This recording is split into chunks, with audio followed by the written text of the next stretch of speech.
Imagine standing on a wooden pier in 1920, looking out over Biscayne Bay. The air is thick with salt and promise. Miami is barely 24 years old, a town of fewer than 30,000 souls carved out of mangrove swamps and limestone rock. But something is stirring. Trains from the north arrive packed with dreamers, speculators, and fortune seekers, all chasing the same impossible vision, a tropical paradise where ordinary people could become rich overnight.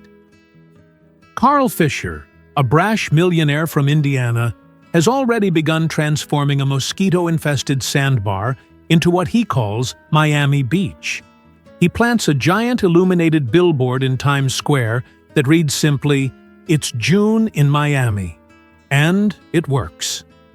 George Merrick, the quiet son of a congregational minister, is sketching plans for Coral Gables, a Mediterranean fantasy city with Venetian pools and hidden electrical wires. By 1925, Miami's population has exploded past 100,000. The Miami Herald becomes the heaviest newspaper in America, swollen with real estate advertisements.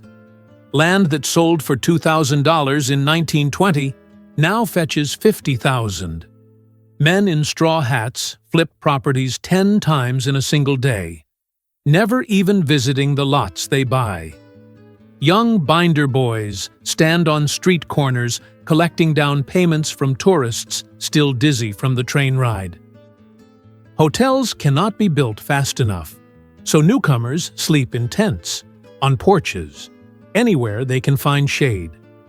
Miami has become the fastest-growing city in America, and everyone believes the magic will never end. It is 1926, and on the horizon, dark clouds are gathering. September 18, 1926. At 11:25 in the evening, the Weather Bureau finally posts a hurricane warning, but it is already too late. Most newcomers to Miami have never seen a tropical storm. And when the winds suddenly calm around 6 in the morning, thousands rush outside, believing the danger has passed. They are standing in the eye.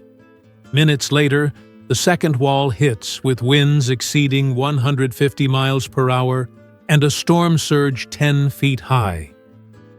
The Great Miami Hurricane sweeps Miami Beach into the ocean and leaves more than 370 people gone, 25,000 homeless, and over $100 million in ruins, billions by today's measure. The land boom collapses overnight. Banks fail. Developers flee north. Coral Gables, the crown jewel of the era, carries $35 million in debt. 3 years before the stock market crash destroys the rest of America, Miami is already living its own Great Depression. By 1930, 2 of Miami's largest banks have closed, and more than 16,000 residents are unemployed. But here is the miracle of Miami. It refuses to stay down. From the wreckage, a new architecture rises. Architects like Henry Hohauser and Lawrence Murray Dixon begin designing hotels in a bold new style called Art Deco, buildings with smooth curves, pastel colors, and geometric sunbursts that seem to defy the despair around them. Ocean Drive transforms into an open-air gallery of optimism frozen in concrete. New Deal programs put thousands back to work, building parks, roads, and public buildings. By 1935, tourists are returning, and Miami Beach is being reborn, sleeker and more beautiful than before. Ahead lies a world at war, and Miami will play a role no one expects. And then came the war. In February of 1942, just weeks after Pearl Harbor, something extraordinary happened to Miami Beach. The United States Army Air Forces arrived and transformed the playground of the rich into the largest military training center in America. Under Secretary of War Robert Patterson silenced the critics with a single sentence: The best hotel room is none too good for the American soldier. And so it was that more than 300 hotels and apartment buildings became barracks, mess halls, and training headquarters almost overnight. Pastel lobbies that once welcomed movie stars now echoed with the boots of young recruits from Ohio, Texas, and New York. Swimming pools at the Roni Plaza became swimming lessons for men who had never seen the ocean. Golf courses turned into drill fields. Dance floors served as classrooms for chemical warfare training. At its peak, 78,000 soldiers lived in Miami Beach at the same time, and by the war's end, nearly 500,000 men had trained here, including Hollywood star Clark Gable and the son of President Roosevelt himself. German submarines prowled the waters just offshore, sinking ships within sight of the beach, their burning hulls visible from Collins Avenue at night. The Biltmore Hotel in Coral Gables became a military hospital for wounded soldiers returning from Europe and the Pacific. Pan American Airways established its headquarters here, and Miami became known as the Gateway to the Americas, launching the longest supply route in history, 38,000 miles stretching from Florida to Brazil, across Africa, over the Himalayas, and into China. When peace finally came in 1945, the soldiers went home, but they remembered the warm sand, the swaying palms, and the endless blue sky. Many would return, not as soldiers, but as families chasing a new American dream. They came back by the thousands. Young men who had trained on these beaches during the war now returned with wives and children, savings accounts, and ambitions. Florida's population surged 46% in a single decade, and Miami stood at the center of the explosion. By 1950, the city had grown to nearly 250,000 people, and something magical was happening along the shoreline. In 1954, a visionary architect named Maurice Lapidus sketched his dream on a napkin and built the Fontainebleau Hotel, a sweeping curve of glamour that redefined what a resort could be. Its 17,000-square-foot lobby and ballroom for 3,000 guests announced that Miami Beach was no longer just a vacation spot. It was the winter entertainment capital of the world. 2 years later, the Eden Rock opened next door, designed by the same architect but even more lavish, with Italian marble, Venetian glassware, and a guest list that read like a Hollywood premiere. Frank Sinatra crooned in the La Ronde Supper Club while Jackie Gleason drank whiskey at the bar. Elizabeth Taylor, Marilyn Monroe, Lucille Ball, and Dean Martin all checked in at various times. When Jackie Gleason moved his television show to Miami Beach in 1964, broadcasting from what would later bear his name, the nation watched and dreamed of sunshine. This was the era of MIMO, Miami modern architecture, a style of sweeping curves, bold colors, and unapologetic optimism. Air conditioning had finally conquered the summer heat, and for the first time, Miami became a year-round destination. But just 90 miles to the south, on an island called Cuba, a revolution was brewing that would change everything about this city, forever. On January 1st, 1959, a bearded revolutionary named Fidel Castro marched into Havana, and 90 miles away, Miami began a transformation that would reshape its very soul. At first, the exiles were wealthy families, executives, doctors, and lawyers who believed Castro would fall within months and they would return home by Christmas. They left everything behind: their houses, their businesses, their lives, carrying only what they could fit in a suitcase and the unshakable conviction that exile was temporary. But Castro did not fall, and so they kept coming, wave after wave, first by airplane, then by boat, then by any means possible. Between 1959 and 1962 alone, more than 250,000 Cubans arrived in Miami, and by the end of the decade, that number would double. The Freedom Tower downtown, a Mediterranean revival landmark built in 1925, became the Cuban Assistance Center, processing refugees and earning the name Ellis Island of the South. An old residential neighborhood west of downtown transformed into Little Havana, its streets filling with the sounds of Spanish, the smell of Cuban coffee, and the rhythm of boleros playing from open windows. In October of 1962, the world held its breath for 13 days as Soviet missiles pointed at American cities from Cuban soil, and Miami found itself at the very epicenter of the Cold War, closer to nuclear annihilation than any city on Earth. The crisis passed, but it left behind a permanent truth. Miami was no longer just an American resort town. It had become something entirely new, a bilingual, bicultural metropolis with one foot in the United States and one foot in Latin America. By 1970, Miami had earned a new title, the Gateway to the Americas.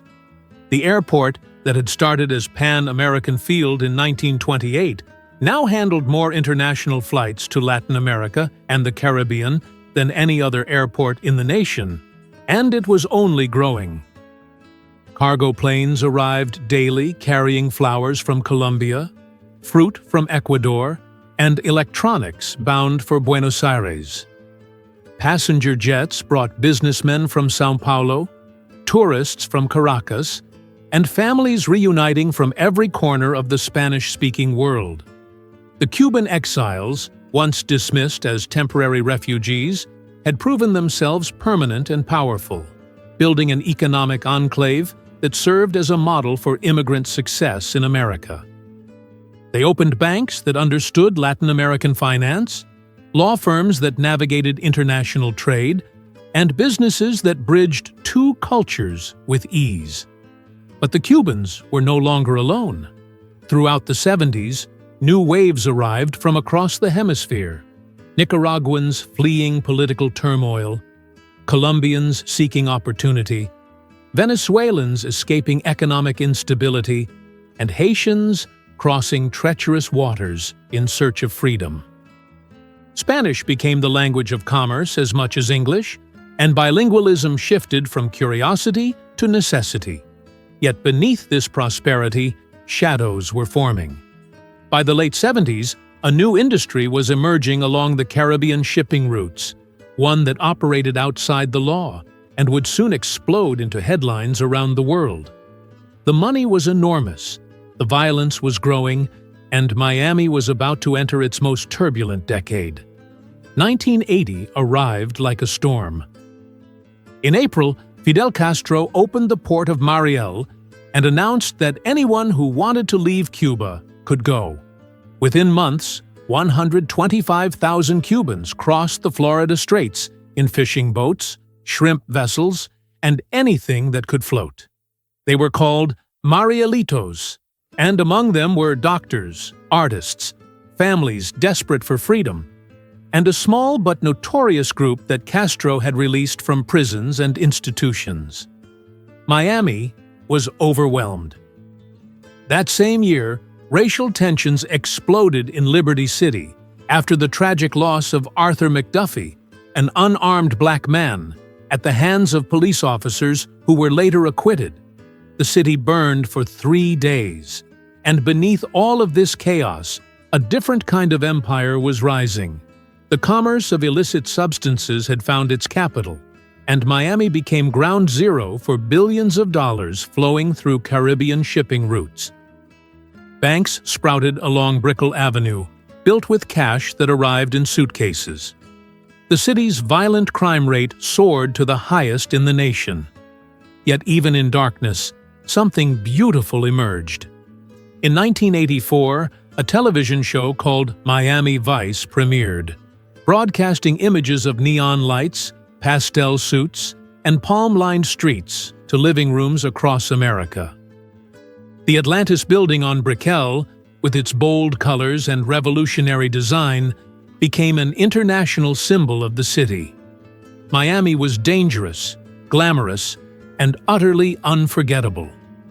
By the decade's end, federal pressure had broken the cartels, and the city began the long work of reinvention.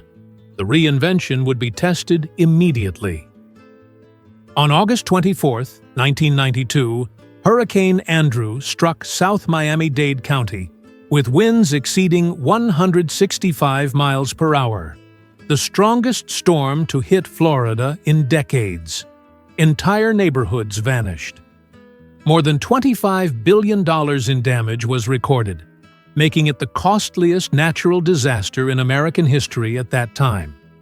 Homestead was nearly erased from the map. Yet once again, Miami refused to surrender.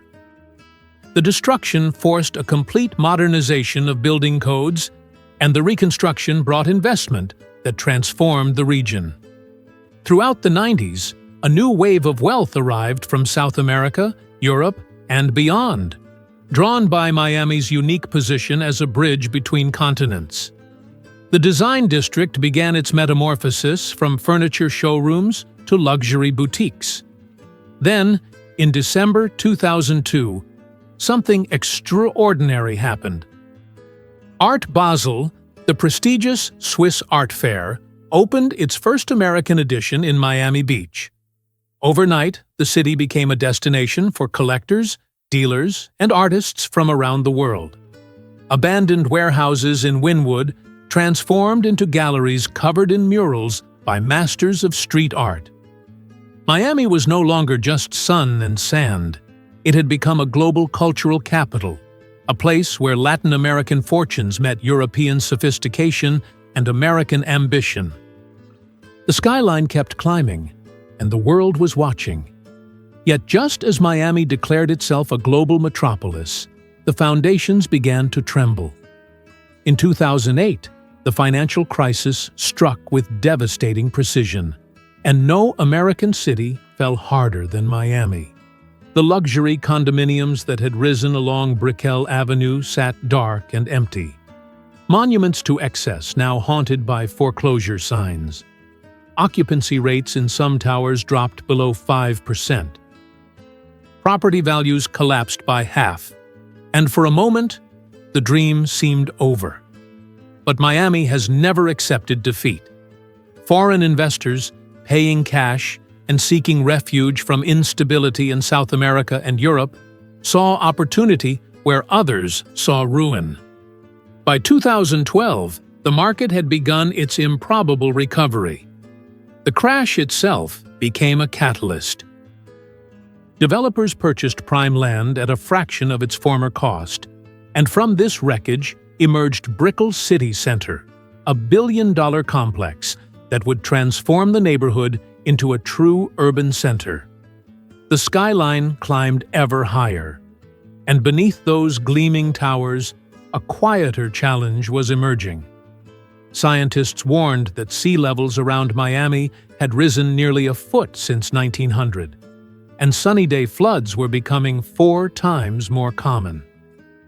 The ocean was no longer just a postcard backdrop. It was a rising threat. The year 2020 brought trials that tested every assumption about urban life. Yet while other cities emptied, Miami filled. Tech workers fled Silicon Valley's lockdowns and discovered a city where the sun still shone and business remained open. In December of that year, the mayor responded to a simple tweet, asking, "What if Silicon Valley moved to Miami?" His reply, "How can I help?" became a rallying cry. Within months, hedge funds relocated from Chicago, venture capital firms arrived from New York, and cryptocurrency conferences chose Miami as their global stage. The population of Greater Miami surpassed 6 million. Cranes returned to the skyline as towers rose higher than ever before. But this new prosperity carried an ancient burden. Miami-Dade County committed over $400 million to raising roads, installing pumps, and preparing for seas projected to rise 2 feet by 2060. The city that had survived hurricanes, financial collapses, and waves of reinvention now faced its greatest test. And yet, standing at the edge of an uncertain ocean, Miami remains what it has always been, a city built by dreamers who refused to accept that paradise could not be constructed from swamp and sand and sheer determination. The story continues,